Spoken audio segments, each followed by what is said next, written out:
आज विक्रांत पुन्हा एकदा आक्रमण करतोय, ज्याला ईश्वरानं शरीर यष्टीच इतकी मजबूत मिळवून दिलेली आहे. उंच शरीर यष्टीचा फायदा उठवतोय, कबड्डी खेळासाठी सर्वस्व झोकून देतोय आणि पुन्हा एकदा मिडलाईनच्या आसपास येतोय तो विक्रांत बोर्ड. काटेकी टक्कर, दोन्ही संघ जबरदस्त आहेत, मातब्बर आहेत आणि कित्येक वेळेला आमने सामने टाकलेले आहेत. इथं मात्र अल्पेश खाणेकर पुन्हा एकदा जबरदस्त 1-2 असा आघात झालेले, सुरुवात झालेली आहे. एक चांगल्या प्रकारचा घमासान एस्केप केला डुबकी मारून.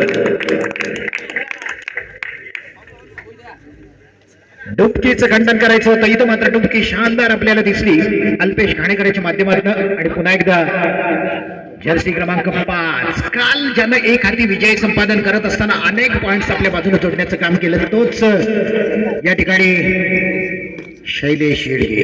कॉर्नर उद्ध्वस्त होतो, कॉर्नर मैदानाच्या बाहेर जातोय आणि खऱ्या अर्थानं पुन्हा एकदा या मॅच वरची पकड आपली एक गुणानं मजबूत करताना साहिल, ज्याच्या मनात जराही भीतीचं वातावरण नाही मित्रांनो, विरुद्ध संघाच्या चमूवरती तुटून पडायचं, कहर बरसणारी कामगिरी करायची आणि उत्तम दर्जाचं गुण फक्त आणि फक्त घेऊन यायचं, स्वतःचा बचाव करतोय तो विक्रांत. दरम्यान बोनस गुण संपादन करतोय तो साहिल.